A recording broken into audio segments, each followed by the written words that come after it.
presidential candidates of over 6 political parties. And today, we will be talking to the candidate of the African Action Congress, Omoyele Sowore. I have with me on this interview panel my colleagues, and we shall be meeting them very shortly. But before we go on to the interaction with Sowore, let us, as usual, get to meet him. Who is the gentleman called Omoyele Sowore? Let's have a bit of his profile. Omoyele Sowore, born 16 February 1971, is a human rights activist, pro-democracy campaigner, founder of online news agency Sahara Reporters, and presidential candidate of the African Action Congress. Omoyele Sowore is an indigene of Ilaje, Ondo State in southwest Nigeria. Sowore was born in the Niger Delta region of the country, where he was also raised, to a polygamous family of 16 children. At 12, he learned how to ride the motorcycle so that he could fish at the lake for the entire family before going to school every morning. Sowore studied geography and regional planning at the University of Lagos from 1989 to 1995, with his academic program extended by 2 extra years after being expelled twice for political reasons and student activism. He was the president of the University of Lagos Student Union government between 1992 and 1994, where he was keenly involved in anti-courtism and anti-corruption advocacy. Sowore holds a master's degree in public administration from the Columbia University. He also played a key role in the actualization of the June 12 mandate. Sowore led 5,100 students in protest against the Nigerian government in 1992. The protest resulted in police opening fire and 7 persons being killed. Sowore was arrested and tortured. Omoyele also got involved in the demand for democratic government taking over from the military. In 1993, this resulted in several arrests, detentions, and life-threatening treatment by government officials. He started Sahara Reporters in a small room in Manhattan in 2006 to fight corruption and wrong government practices. Sahara Reporters is supported by grants donated by the Ford Foundation and Omidyar Foundation. As part of its policy, the medium does not accept adverts and financial support from the Nigerian government. On February 25, 2018, Sowore announced his intention to run for the position of president in the 2019 general election. In August 2018, he founded a political party, the African Action Congress, on which platform he will run for presidency. Right, thank you so much for staying with us, Face the Nation. And 2 of my colleagues are here with me. Amos Dunia is the executive editor of Forefront magazine. Thank you so much for joining us, Amos. And also joining us is Philip Yam, who is a political correspondent of the New Telegraph newspaper. Philip, thank you for joining us. Our guest is Omoyele Sowore, who is the presidential candidate of the African Action Congress, AAC. Thank you so much for joining us. Thank you for bringing me. Well, we must apologize very sincerely for bringing the program to you a few minutes behind schedule. But here, Sowore is here with us now, and it's time to find out why he is running for the presidency of Nigeria. Thank you for bringing me once again, and good evening to Nigerians. I am running to become the president of Nigeria in 2019 because for 58 years since independence, this country has been governed by leaders who do not understand the country Nigeria, who do not understand its people, and apparently has not had interest of the people at heart.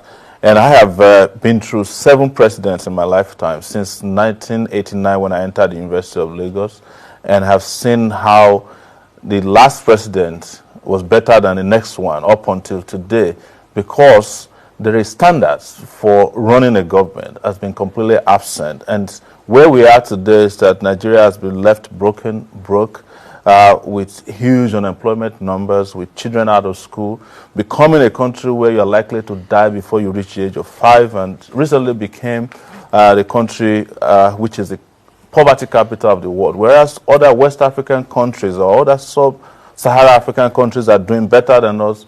We are getting worse. But we stand here deceiving ourselves that these things will change if we don't change the players who are gaming us in this country. And people like me who have always stood on the side thinking that we can help them shake the trees when the fruits are ripe, would have a different country if we don't step into the ring. I've suddenly realized that we are deceiving ourselves. I'm 47 years old. The people who fought for independence in Nigeria started doing it in their 20s. The Azikiwes, the Awolowos, and the Ahmadu Bellos, the Tafawa Balewas made this country even a better country in their 20s. As a matter of fact, President Buhari was 34 years old when he was the Minister of Petroleum Resources. There were refineries then. He came back 40 years later. He can't fix the refineries. The former Vice President, who is the PDP presidential candidate, Atiku, ran for presidency in 1992 when I was in the university. The Minister of Agriculture in Nigeria today has been around since the days of Lugard. I'm talking about Audu Ogbe. I'm just exaggerating there. These guys have no ideas. I'm not quarreling against their age. I'm quarreling against the age of their ideas and the fact that they have no capability. If you leave this country in their hands, in their care for the next 40 years, they have nothing else to offer.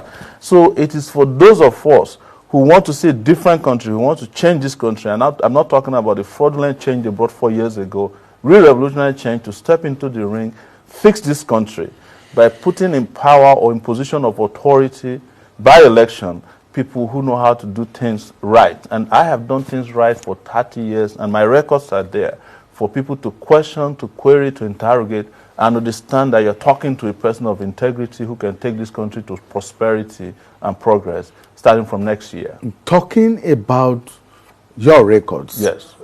Many will ask, what are those records that you are talking about? Many will say, you do not have any experience in government and governance. You have not held any public office before. Where are you going to tap that experience that you need to run a country as large and as diverse as Nigeria? It's very interesting that people swear on that. Then it would have meant that people who had the experience you're talking about would have done this country differently. President Buhari, for example, was the president of this country before. President Olusegun Obasanjo was the president of this country before. If you want to count their experience as the experience we need, they should have been the most experienced leaders. But look at where they left this country. The people that I've mentioned in the past who fought for independence, ask yourself, where did they get political experience? Which public office did Awolowo hold before he fought for independence? Which public office did they hold before they became regional leaders that all of us are jealous of today? When Gowon became the president of this country and fought through a war, which political office did he hold before he became the president at the age of 29 or thereabout? None. We're talking about character. Countries that are looking for leaders that will take them to progress are not looking for people who have experience in stealing or assassination or deception. They are looking for people with character. Countries vote for presidents with character. They don't vote for presidents with useless political experiences. I do not need to have been in public office, but here is what I want to tell you about my experience. Every time it was necessary to find somebody to fight for the progress of this country when we needed democracy, as a student activist, I was there. Laid my life, on the ground for whatever could happen. And in 1999, that democracy came about. When there was a time in this country that everybody said if Obasanjo didn't become the president the third time, this country will not make progress. I was one of the few people who stood up and said, third time is unacceptable because we can't afford a Mugabe in this country. When President Yar'Adua was sick and was dying and there was a cabal around him that prevented a minority from becoming president, and all of the political leaders, including judges in this country, including parliamentarians, the Senate, the House of Representatives, even a young person at that time who was Speaker, Bankole, sided against Jonathan becoming president. I used Sahara Reporter to expose the fact that Jonathan was brain dead and Nigeria needed to prepare for it. Not even the Niger Delta militants could do it, even though they said he was their man at that time. We're talking about character here. We're talking about courage that could take countries to bigger levels. And I'll give you two more examples of countries that had people of my pedigree. I'm not as big as they are. Mandela came directly from prison. Which local government did he govern before he became the president of South Africa? The most stabilizing force in the history of that country. Obama was regarded as a community organizer. Somebody might say he was a senator, but it was just for 6 months. But he was known as a community organizer and derided for it. He stabilized America's economy for 8 years that he was in America. He's described as America's best president because it wasn't because he was a former senator, but because he was a man of character, intellect, capacity. And that is the mistake we must not make. You cannot continue to have people who do not have ideas, people who have no character, people who have no capability, boast about experiences that failed us, and we are shouting experience. I don't understand what experience you need more than that of a 30-year-old experience that I have. I'm 47 years old, Nigeria is 58 years. Out of 58 years, I've dedicated 30 of my years on earth fighting for what is just and right in it. There's no political event in the last 30 years that took place that I wasn't part of. Which experience do you need more? Okay, gentlemen. Oh, Mr. Sowore, you are most welcome once again. Thank you so much, sir. You alluded to the U.S., where you have both structures and institutions working. Yes. Here in Nigeria, such do not take place. Do you think you'll be able to use the same parameters that the leaders in U.S., South Africa you alluded to? When Mandela became let me finish, yes, if you give me a chance. No problem. Do you think you can use the same parameters that are used in these nations in Nigeria that is so complex and has refused to grow beyond what you think? Minus that, you said during your opening that each leader we have is worse than the last one. Yes. If you are to tell me in details, what indices did you use to arrive at your conclusion? Well, I'll start with your last position. I read in newspaper today that President Goodluck Jonathan is calling Buhari incompetent. You know, we used to call him incompetent. In fact, the economists describe him as a buffoon at a point. This is the Economist newspaper. But he is so comfortable today that he could call his successor incompetent.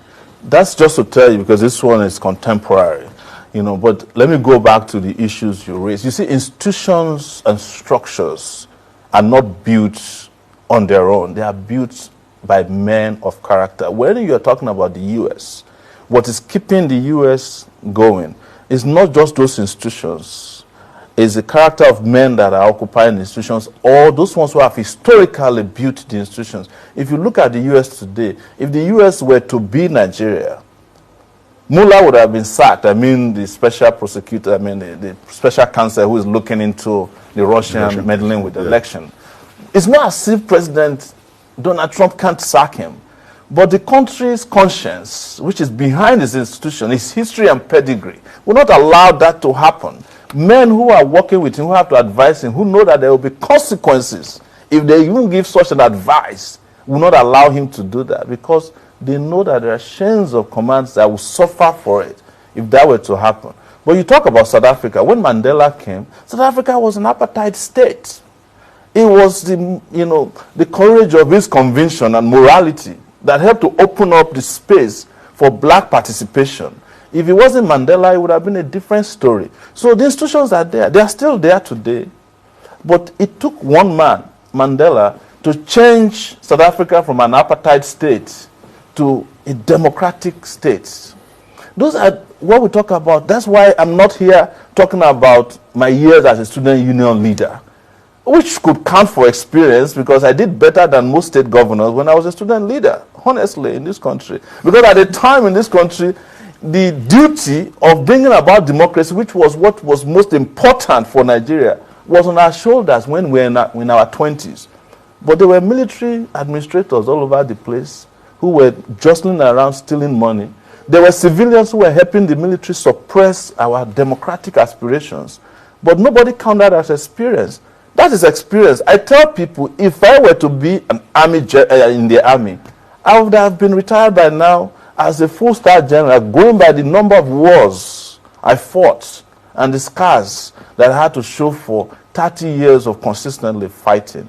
But here, who cares? You know, people are looking at those who destroyed the country, and we are rewarding them on a daily basis with socio-political promotions. We are giving them titles. We called some of them GCON, GCFR, and you look at what they did, they destroyed this country. But for those of us who have fought on the side of rights, what do we get?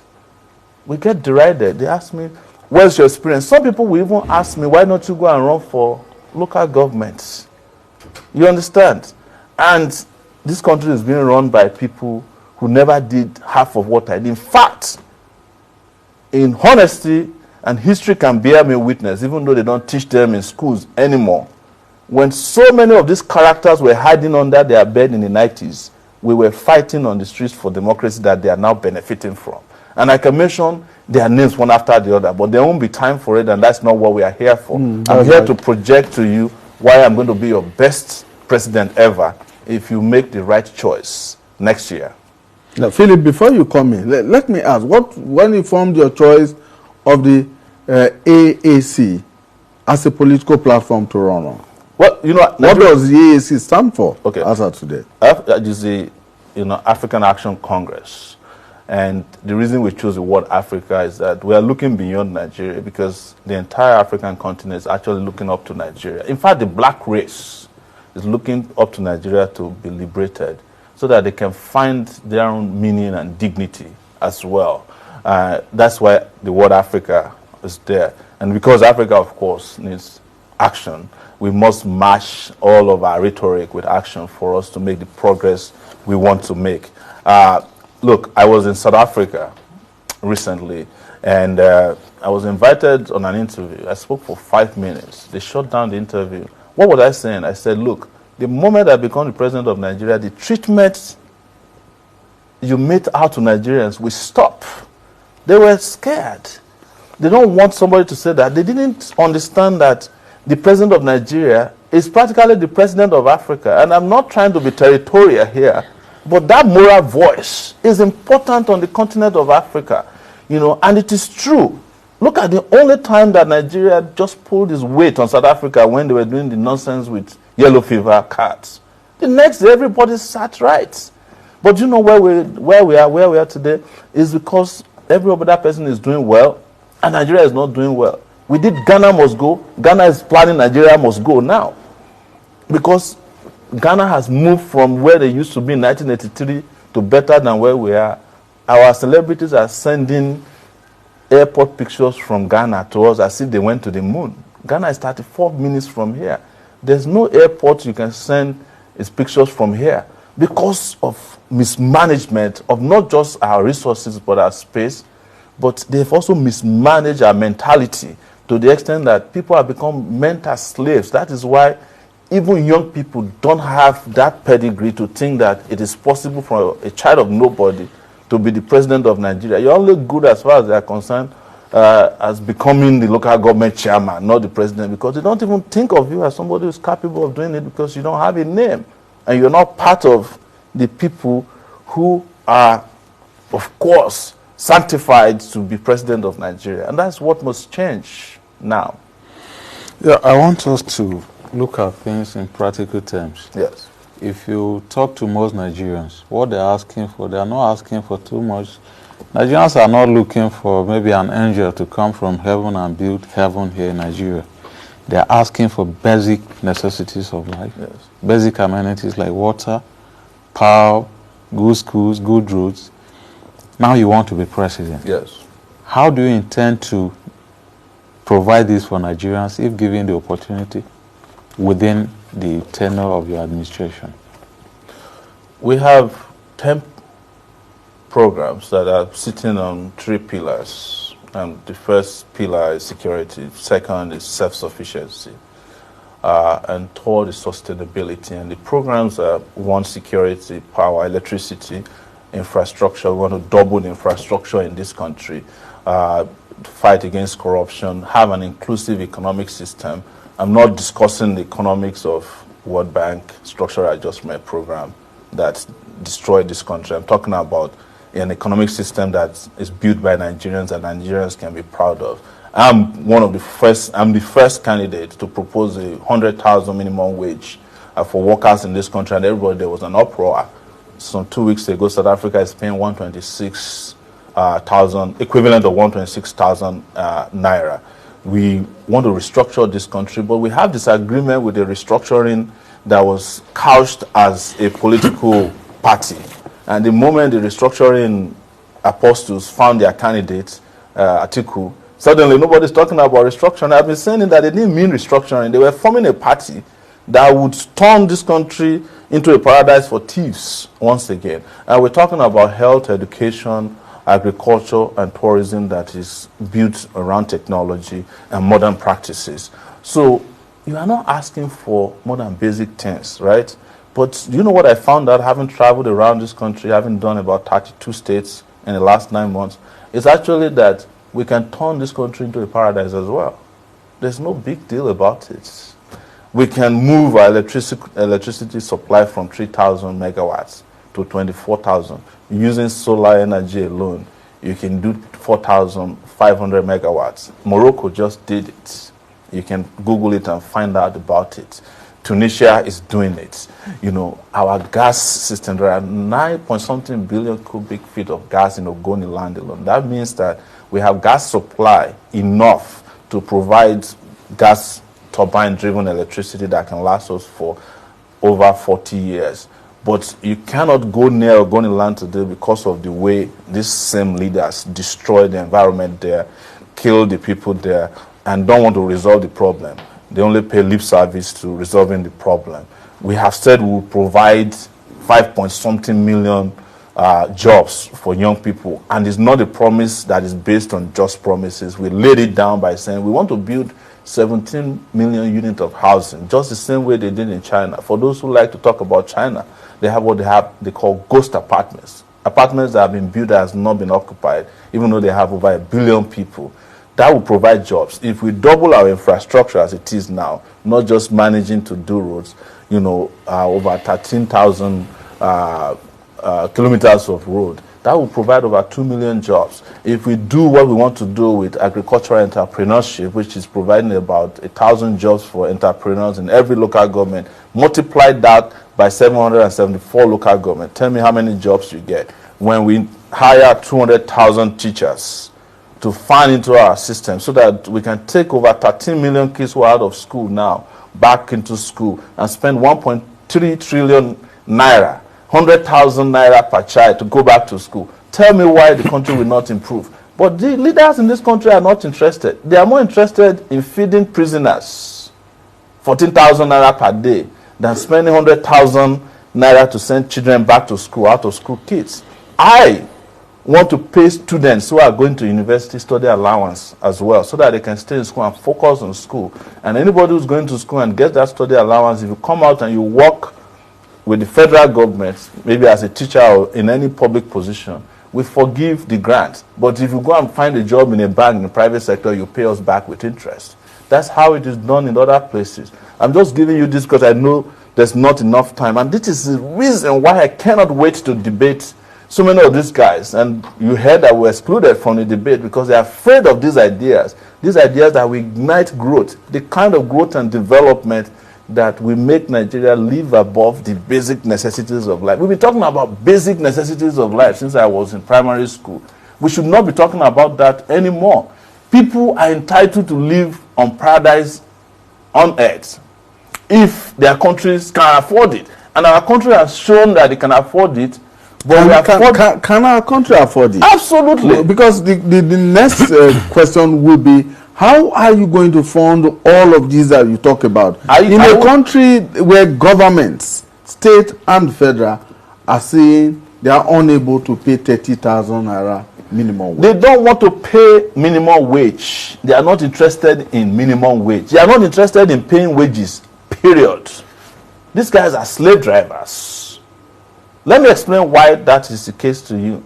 There's an argument going on between Fayemi in the Ekiti State, Kayode Fayemi, and his former governor, Fayose. And Fayemi found out that Fayose had 18 billion naira given to him through the Paris loan refund. He never paid workers. Why? Because they needed the money to do elections so that he could put his puppet to cover up his behind for him.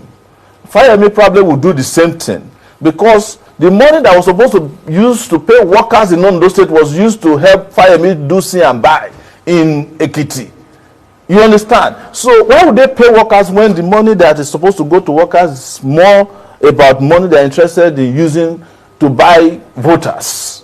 These are the kind of leaders you have. They're not interested in paying workers. The one in Kogi State. You are making some very weighty allegations. You are making a presidential candidate. Allegations that you possibly cannot back up with facts. I will back up with facts. Look, I'm in this country. I'm also a reporter. Like every one of you sitting here, whether you don't accept me or not is a different issue. But I'm a reporter. I run Sahara Reporters.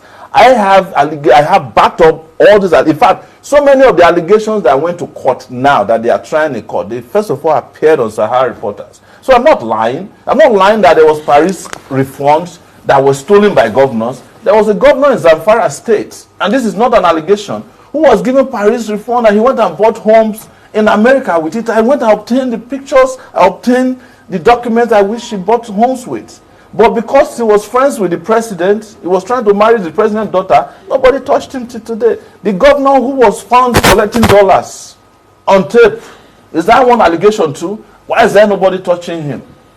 So these are not allegations, we have facts on the ground. But instead of trying the governor, we are running after the reporter who exposed him and claiming that it's fake tapes. Mr. Sowore. Yes. You are an activist, no doubt. Yes. And there's nothing wrong with activism. No, there's nothing wrong with it. Yes. Some of us are too. Yes. Why do you think people don't take you serious You think in people this don't- race? You think people don't take me serious? No, the perception outside there. Doesn't make it look as... So here is where I will ask you for the facts. Yes. Where do you get the facts from that there's a perception that people don't take me serious? I interact with people in the community. But your personal interaction is not enough. It's not empirical enough. It might be that you have a bias for the people you interact with. No, the question If I wasn't asked, taken serious, Yes. why do you think they don't want me to be in a debate? it could also be presidential part debate. of the lack of seriousness they think of. Lack of seriousness? And you think Buhari is serious and Atiku is serious? You tell me. No, but beyond that. No, Beyond we are your having an activism. argument. We are journalists. Yes, beyond your activism. No. Beyond your activism. Beyond my activism, Yes. I just read to you my educational background. I attended the University of Lagos. Good one. Yes. I have a master's degree. Yeah. in Can you allow public me to ask the administration. question? Yes, go ahead and ask the question. Beyond your activism, Yes. you come from a very rich cultural background, the Southwest. Who gave you the impression that... I'm a Nigerian, first and Okay, foremost, so I understand I want that. you to land, yes. Yes. You come from a very rich cultural background where we have respect and honor and revere elders. Yes. You are considered as somebody that use some very foul languages on people. Like and you what? want to rule. Like what? I've been here since.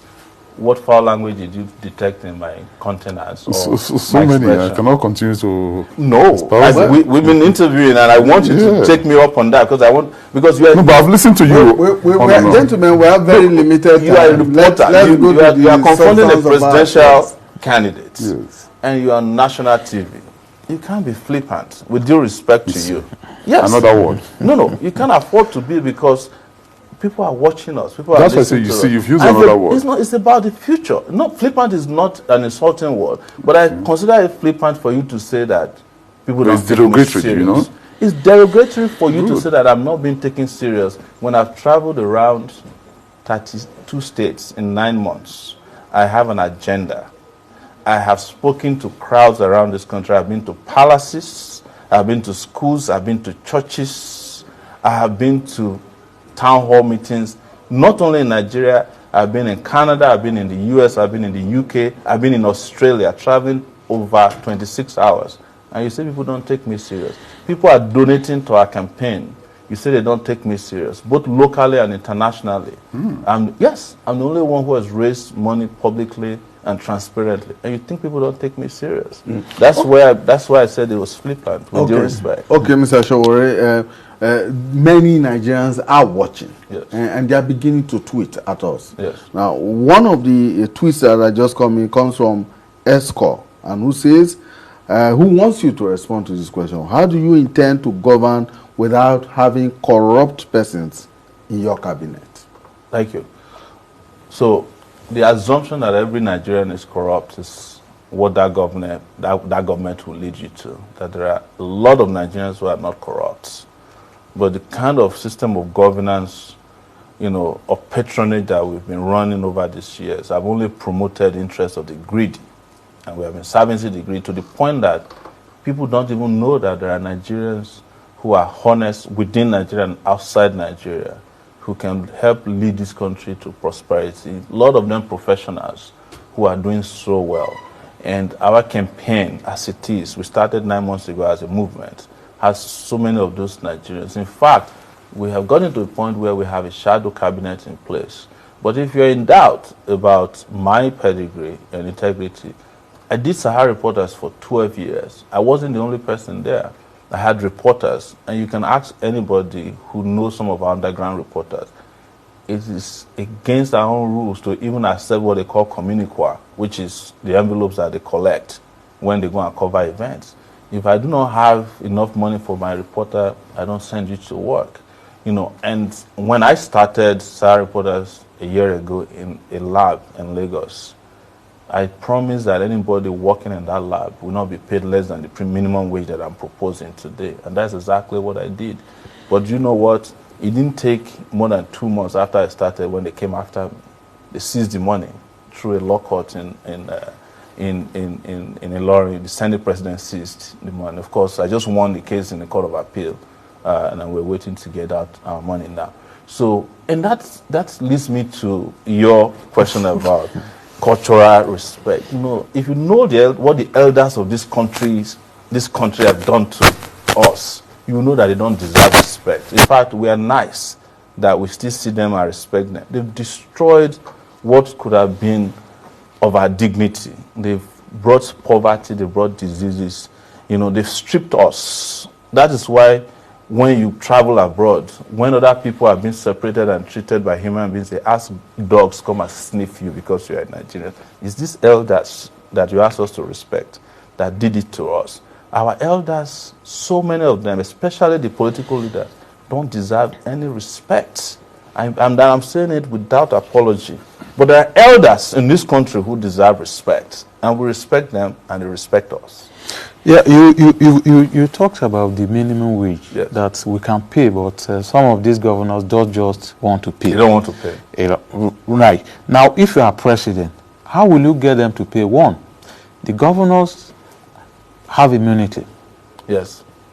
So how will you compare these governors? Because you have listed several allegations about minimum against some of them here. Now, if such a thing happened in your administration, how will you go about it? Minimum wage that we are proposing is for federal workers. I am not responsible for state workers as the president of Nigeria. But I will do everything I can. Yeah, what will you do at the state level? So I will do everything I can to help push for payment of wages for workers. There's a difference between minimum wage and a living wage. What I'm proposing is a living wage for workers. So it's to put pressure on these governors and help let everybody know transparently how much they're getting. Listen, as we're sitting here today, you can never hear that a governor failed to pay himself the security vote and in any month. It has never happened before. And these security votes are in millions, in some cases billions of naira. Almost 50% of what the minimum wage of workers are in those states. I would work towards a legislation that will abolish security votes, because that's slush funds that are not accounted for, that if they were accounted for, there will be enough money to take care of the minimum wage of workers at 100,000 naira per worker. Let me explain to you how much it will cost us. We've done our calculation. And it's only going to cost $1.5 billion to pay this minimum wage. But it will grow the local economy so fast and so well that our GDP will grow astronomically. Because the people at the top who are earning the highest in terms of allowances and salary, when they get paid, they take the money out.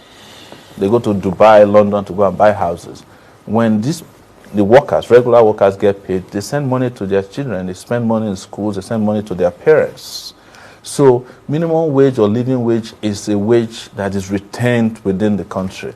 But here we are complaining about minimum wage of 30,000 naira. and our senators are taking home 13.7 million naira as allowances every month. Do you know that it takes 2 years of a PhD holder, a professor that has been working for 14 years, it takes them 2 years of salary at 450,000 naira per month to make the allowance of a senator? In 1 month. In 1 month. Yes. If you are earning minimum wage of 30,000 in Nigeria, it will take you 30 years to make the salary of a senator in a month. The allowance. The allowance of a senator, not the salary.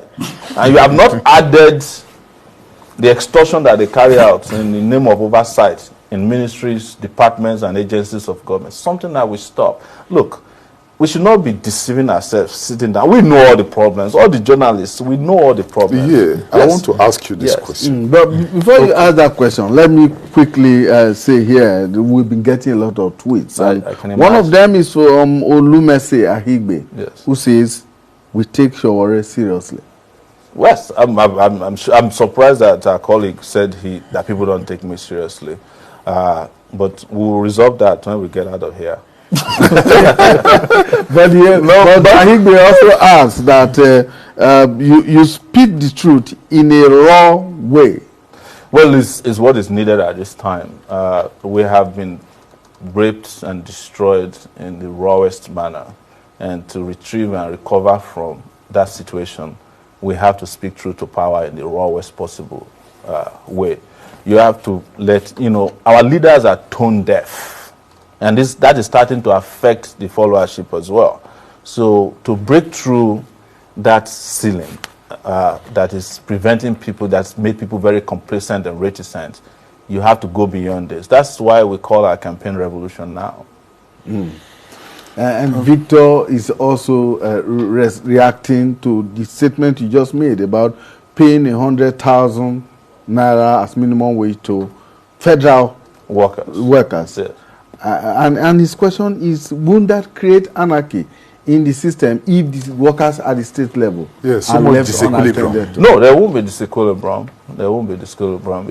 You see, what is there is that whatever is happening at the federal, the federal government shares money.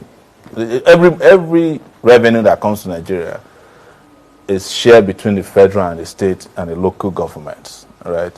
And what happens to us is that we need 1.3 billion to pay minimum wage of 100,000. But we are stealing 5 billion every year from the public purse.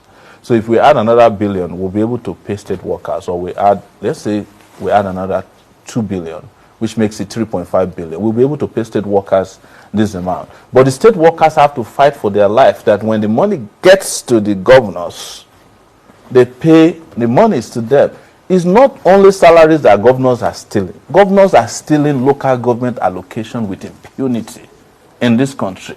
We know that, right? So you cannot continue with, so it's up to people to also not vote for thieves as their governors. You have to look for a Sowore in your state as well and vote for him in the next election. Look for a Sowore as a senator. Let me tell you, the other day I was asking that we abolish the Senate and have a unicameral legislative system. There was an uproar in the country. A few days ago, some senators and I think House of Rep members gathered together that they are looking for a parliamentary system of governance. What is the parliamentary system of governance? It's pretty much a unicameral legislative system. Where do you think they are coming from? Huh? Where do you think they are coming from? Because the ideas that I have been speaking to is beginning to percolate into the system, because people are following me and they are looking at it and saying, this young man has got great ideas. Due respect, senior journalist, I was the one who proposed June 12 as Democracy Day. Today now, I heard the other day that the House of Reps has already passed a law that will make June 12 Democracy Day. And those were the ideas we fought for when we were young. So it's coming from the understanding that the bicameral legislative system is too expensive. The main question I and wanted wasteful. to ask you earlier Yes, is, you've proposed so many things you want to do. yes. Minimum wage, Yes. infrastructure, education, and so on. Just a few days ago, one of the governors, as a matter of fact, the chairman of the Governors Forum, came out to tell the nation that the president told them that the economy is down. Nigerians should wait and expect more hardship. And now, you are contesting. If you win with a very tattered economy, how do you intend to cope or actualize all the things you are putting together? With a lot of external borrowing by state and even the federal government. You know, nothing is as bad as deception. You know, this is the same country in which they said through the Federal Inland Revenue Service alone, they said they've made 5 trillion naira in taxes. Is this correct? That's what they said. Yes. What is Nigeria's budget? Nigeria's budget, 8 something. trillion. That means that from FRS alone, you've covered a huge percentage of your budget. More than 60%. Exactly. This same year, $320 million was returned from Abacha loot into, that wasn't budgeted for. So extra money, right? Even JAMB said they made money this year. Trillions. No. The Port Authority claimed they made money. EFCC said they recover over 540-something billion naira from people who stole from the past. So who is lying to who? You see, they are telling you... You've not come to the oil sector. I'm not going to go there because I'm talking about areas that are not where we naturally get funding from, of course. Revenue from oil sector, I'll go to that later. Because, for instance, the Minister of State for Petroleum Resources, Kachuku, said that Nigeria lost $60 billion to a particular law that was supposed to apply to oil wells that was of a certain depth. They gave them about 10 years of grace not to pay royalties. Now the 10 years is past. So they are supposed to pay royalties, and from those royalties, we're supposed to get $60 billion. That's just from one law alone. But because nobody is out there in control of the economy of the country, there's no leadership. With due respect, this country is without government. We only hear from government when things are failing. You don't hear from them when things are going well. But guess what? These same people who are telling you that the economy is going down, when it's time for the election, money will be popping out from everywhere to buy voters. Because the money that's supposed to be used for the development of the country, they are hiding it somewhere for election day. That is the crime that leadership is in this country.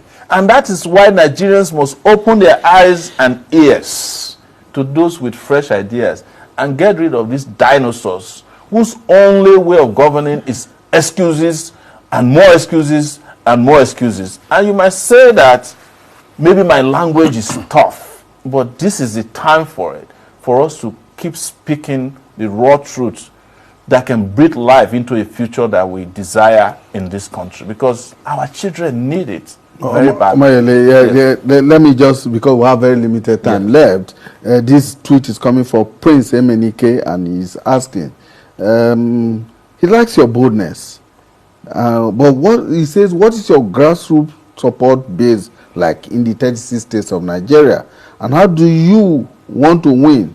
Because in Rivers State, he says, in Rivers State, they have never seen your party campaigning. Oh, well, that's not correct. In Rivers State, we have representatives. In fact, I'm heading to Rivers on Thursday, so you can meet me there. I just came from Uyo yesterday in Akwa Ibom State, and the reception was massive. The thing is, you have to differentiate between organic followership and the paid pipers. People who are hired because of how the economy has been destroyed to come and say, yes, sir, to the political parties. In some political parties, in our underground investigation, when two political parties are coming into town, the same people go to the same rally, because it's a business. It's that's of people going to rallies. But our own is organic. So we have people I've been to Rivers State. I did a town hall meeting there before, and I'm going back on Thursday. I've done 32 states. There's no candidate, both old and new, in this current dispensation, with due respect, that has been to as many states that I have been. I've been to as many places as possible. That I went to President Buhari's hometown, Daura, about 3 weeks ago. I rode into the place. The place, of course, had no light in the night, and told them that they should be expecting their grandfather because we are retiring him next year. And they shared to it. The problem, and I will lay this on your shoulders and on your feet, is that the media are not covering the new candidates. This is the fourth time in 9 months that I'm coming to AIT. Every night you are only covering APC and PDP, the two failed parties that failed this country. You have not conscientiously given new ideas and fresh ideas an opportunity to breed so that more people can see. If you covered us yesterday in New York, and I'm sure you have a correspondence in New York, it would have been a different story. If you told us you were going to tell you. yes, we invite you all the time, but nobody shows up. You didn't tell us about you're going to you are not the program director of AIT. No, I am. That's why you don't know. I am the director of news, so I should know. You have heard about Port Harcourt on Thursday now. You have no, you have to formally it now. You have to formally invite me. We invite you. You have to send us formal invitations and notify us. And we cover all political parties. And that is the reason why we have given presidential candidates the equal opportunity to feature on this program. I appreciate this is second invitation. The last time I was here, I made the same charge.